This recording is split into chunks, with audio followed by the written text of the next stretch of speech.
NSV का ये उपहार विवाहित जीवन में आए बहार। यदि आप और बच्चे नहीं चाहते तो बिना चीर फाड़ के एनएसवी पुरुषों के परिवार नियोजन का सिर्फ 10 मिनट का सरल उपाय है और आधे घंटे बाद आप घर भी जा सकते हैं। इससे कोई कमजोरी नहीं होती बल्कि सहवास का आनंद और भी बढ़ जाता है।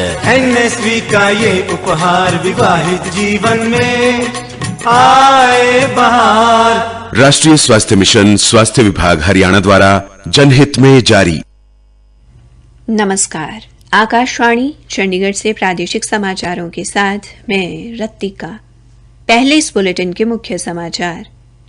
केंद्रीय वित्त मंत्री श्रीमती निर्मला सीतारमण की अध्यक्षता में चंडीगढ़ में हुई बैठक में वस्तु एवं सेवा कर के दायरे में पैक्ड दुग्ध उत्पाद और अन्य खाद्य वस्तुएं लाई गई हैं। प्रधानमंत्री नरेंद्र मोदी कल नई दिल्ली में उद्यमी भारत कार्यक्रम को संबोधित करेंगे। हरियाणा के मुख्यमंत्री मनोहर लाल ने सितंबर महीने तक सभी शहरी क्षेत्रों में पार्किंग स्थलों की निशानदेही करने के निर्देश दिए और हरियाणा के बिजली मंत्री रणजीत सिंह ने कहा कि विपक्ष एक निजी बिजली घर से बिजली की खरीद के मामले में प्रदेश को गुमराह कर रहा है। अब समाचार विस्तार से।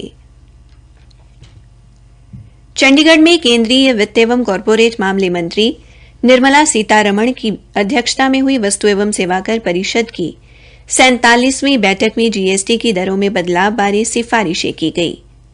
वस्तुओं और सेवाओं की वस्तु एवं सेवाकर दरों में की गई सिफारिशों के अनुसार छपाई, लिखने व ड्राइंग के लिए इस्तेमाल होने वाली स्याही, चाकू, कटिंग ब्लेड, कागज काटने वाले चाकू, पेंसिल, शार्पनर, ब्लेड, चम्मच, कांटे, स्कीमर, बिजली से चलने वाले पंप, ट्यूबवेल, टरबाइन पंप और बाईसाइकिल पंप पर जीएसटी की दर 12% से बढ़ाकर 18% करने की सिफारिश की गई है। इसके अलावा जिन वस्तुओं पर जीएसटी की दर 12 से 18% करने की सिफारिश की गई है, उनमें फल व अंडों को साफ करने, छांटने और ग्रेडिंग करने वाली मशीनें, उनके पुर्जे, दूध निकालने वाली मशीनें तथा dairy machinery, LED bulb, fixer, उनके मेटल प्रिंटेड सर्किट बोर्ड तथा ड्राइंग उपकरण शामिल हैं। इसके अलावा बीजों, अनाज व दालों की साफ सफाई, छंटनी व ग्रेडिंग करने वाली मशीनों, आटे की पिसाई व धान की छटाई के लिए प्रयोग होने वाली मशीनों व पवन आटा चक्की पर जीएसटी दर 5% से बढ़ाकर 18% करने की सिफारिश की गई है। 2 दिन चली इस बैठक में चेकबुक पर 18%, हर तरह के चार्ट, नक्शों और दीवार पर टांगने वाले नक्शों व ग्लोब आदि पर 12% जीएसटी लगाने की सिफारिश की गई है। बैठक में अन्य कई अहम फैसले भी लिए गए। प्रधानमंत्री नरेंद्र मोदी कल नई दिल्ली में उद्यमी भारत कार्यक्रम में हिस्सा लेंगे। कार्यक्रम के दौरान प्रधानमंत्री सूक्ष्म, लघु एवं मध्यम उद्यम कार्य निष्पादन वृद्धि योजना, पहली बार निर्यात करने वाले उद्यमियों की क्षमता निर्माण योजना और प्रधानमंत्री रोजगार सृजन कार्यक्रम में नई विशेषताएं शामिल किए जाने का शुभारंभ करेंगे। श्री मोदी वर्ष 2022-23 के लिए प्रधानमंत्री रोजगार सृजन कार्यक्रम के लाभार्थियों को डिजिटल रूप से सहायता भी अंतरित करेंगे। वे इस अवसर पर हैकेथॉन का परिणाम घोषित करेंगे और राष्ट्रीय सूक्ष्म, लघु एवं मध्यम उद्यम पुरस्कार वितरित करेंगे। श्री मोदी 75 उद्यमों को आत्मनिर्भर भारत कोष से डिजिटल इक्विटी प्रमाण पत्र भी जारी करेंगे। इस मौके पर प्रधानमंत्री 6000 करोड़ रुपए की लागत वाली सूक्ष्म, लघु एवं मध्यम उद्यम कार्य निष्पादन वृद्धि योजना का शुभारंभ भी करेंगे। केंद्रीय मंत्रिमंडल ने प्राथमिक कृषि ऋण समितियों को कंप्यूटरीकृत करने को मंजूरी दे दी है। आज नई दिल्ली में मीडिया से बातचीत में सूचना एवं प्रसारण मंत्री अनुराग ठाकुर ने बताया कि आर्थिक मामलों बारे मंत्रिमंडलीय समिति ने निर्णय लिया है कि 63,000 समितियों को 2,516 करोड़ रुपए के कुल बजट परिव्यय के साथ कंप्यूटरीकृत किया जाएगा। उन्होंने कहा कि इससे 13 करोड़ किसान लाभान्वित होंगे। आर्थिक मामलों बारे मंत्रिमंडलीय समिति ने स्वदेश में उत्पादित कच्चे तेल की बिक्री को नियंत्रण मुक्त करने को भी मंजूरी दी। श्री ठाकुर ने बताया कि इससे सभी उत्पादक कंपनियों के लिए विपणन की स्वतंत्रता सुनिश्चित होगी। कुरुक्षेत्र के उपायुक्त मुकुल कुमार ने कहा कि विश्व प्रसिद्ध गीता स्थली ज्योतिसर में भगवान श्री कृष्ण के विराट स्वरूप को स्थापित कर दिया गया है। इस विराट स्वरूप के लोकार्पण की सभी तैयारियां पूरी कर ली गई हैं। इसका लोकार्पण कल आरएसएस के सर संघ चालक डॉक्टर मोहन भागवत और मुख्यमंत्री मनोहर लाल करेंगे। उन्होंने कहा कि ज्योतिसर में सबसे पहले वट वृक्ष की पूजा की जाएगी और इस वृक्ष की परिक्रमा के बाद तीर्थ का अवलोकन और बाद में करीब 10 करोड़ रुपए की लागत से निर्मित भगवान श्री कृष्ण के विराट स्वरूप का अनावरण किया जाएगा। प्रादेशिक समाचार आकाशवाणी चंडीगढ़ से प्रसारित किए जा रहे हैं। हरियाणा के मुख्यमंत्री मनोहर लाल ने सभी शहरी स्थानीय निकायों को सितंबर महीने तक सभी शहरी क्षेत्रों में पार्किंग वाले स्थानों पर निशानदेही करने के निर्देश दिए हैं।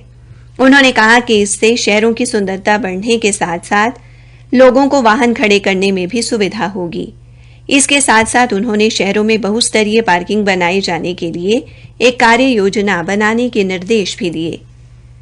मुख्यमंत्री चंडीगढ़ में शहरी स्थानीय निकाय विभाग की समीक्षा बैठक की अध्यक्षता कर रहे थे। इस दौरान शहरी स्थानीय निकाय मंत्री डॉ कमल गुप्ता भी उपस्थित रहे। मुख्यमंत्री ने सभी जिला नगर आयुक्तों को निर्देश दिए कि वे राज्य सरकारों की तरह शहरी स्थानीय निकायों का भी बजट तैयार करें और इसे परिवार पहचान पत्र के डेटा से लिंक करें ताकि शहरों की मौजूदा जनसंख्या के अनुसार बजट आवंटित किया जा सके। श्री मनोहर लाल ने कहा कि हमें शहरों की साफ सफाई पर और ज्यादा ध्यान देना चाहिए। उन्होंने स्वच्छता से जुड़ा एक पोर्टल तैयार करने के साथ साथ निगम को अलग अलग जोन में बांटने और अलग अलग इलाकों में सफाई के लिए इंचार्ज बनाने के निर्देश भी दिए। उन्होंने कहा कि गांव की तरह शहरों में ड्रोन मैपिंग करवाई जाएगी, सभी कॉलोनियों का सर्वेक्षण करवाया जाएगा। उन्होंने नगर दर्शन पोर्टल के माध्यम से शहरी क्षेत्रों की समस्याओं को पोर्टल पर डालने के लिए जागरूकता अभियान चलाने को भी कहा। हरियाणा के बिजली मंत्री रणजीत सिंह ने कहा कि अडानी पावर लिमिटेड के नाम पर विपक्ष प्रदेश को गुमराह कर रहा है। उन्होंने कहा कि अडानी पावर के साथ तत्कालीन मुख्यमंत्री भूपेंद्र सिंह हुड्डा के समय जब रणदीप सिंह सुरजेवाला बिजली मंत्री थे तो उस समय 1424 मेगावाट के लिए बिजली खरीद समझौता हुआ, जिसमें 70% घरेलू कोयला व 30% आयातित कोयले का उपयोग किया जाना था, जिसे अब 83% घरेलू तथा 17% आयातित कोयला किया गया है। बिजली मंत्री चंडीगढ़ में पत्रकारों से बातचीत कर रहे थे। एक प्रश्न के उत्तर में उन्होंने कहा कि अडानी पावर लिमिटेड से ₹2.94 प्रति यूनिट की दर से बिजली मिल रही है। दूसरे थर्मल प्लांट से ₹3.40 प्रति यूनिट की दर से बिजली मिल रही है। उन्होंने कहा कि पूरा कोयला कोल इंडिया लिमिटेड के माध्यम से खरीदा जा रहा है। हरियाणा विधानसभा के अध्यक्ष ज्ञानचंद गुप्ता ने आज समग्र शिक्षा हरियाणा के तत्वावधान में जिला परियोजना संयोजक कार्यालय द्वारा पंचकूला में आयोजित समारोह में स्वच्छता मापदंडों पर खरा उतरने वाले जिले के ग्रामीण व शहरी क्षेत्र के 36 सरकारी व निजी स्कूलों को अलग अलग श्रेणियों में पुरस्कार देकर सम्मानित किया। इस अवसर पर श्री गुप्ता ने 12वीं कक्षा में जिले में पहला स्थान हासिल करने वाली बतौर की राजकीय वरिष्ठ माध्यमिक विद्यालय की छात्रा तानिया को लैपटॉप के लिए 51,000 रुपए की राशि का चेक भेंट किया। हरियाणा में आज 1500 स्थानों पर लगभग 15,000 लोगों को कोविड रोधी टीका लगाया गया। इनमें 17 वर्ष से अधिक आयु के 14,000 लोग और 12 से 14 वर्ष तक के 1,000 बच्चे शामिल हैं। कुरुक्षेत्र से सांसद नायब सिंह सैनी ने कहा कि केंद्र सरकार ने देशहित व युवाओं के भविष्य को ध्यान में रखने के बाद ही सेना में अग्निवीरों की भर्ती करने का महत्वपूर्ण निर्णय लिया है।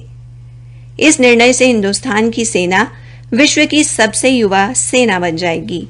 सांसद ने कहा कि सरकार के इस निर्णय के तहत 24 जून से सेना में अग्निवीरों की भर्ती के आवेदन की प्रक्रिया शुरू हो गई है। उन्होंने बताया कि इस भर्ती प्रक्रिया में प्रथम वर्ष में 46,000 और द्वितीय वर्ष में 50,000 अग्निवीरों की भर्ती की जाएगी। अंत में मुख्य समाचार एक बार फिर। केंद्रीय वित्त मंत्री श्रीमती निर्मला सीतारमण की अध्यक्षता में चंडीगढ़ में हुई बैठक में वस्तु एवं सेवा कर के दायरे में पैक्ड दुग्ध उत्पाद और अन्य खाद्य वस्तुएं लाई गई।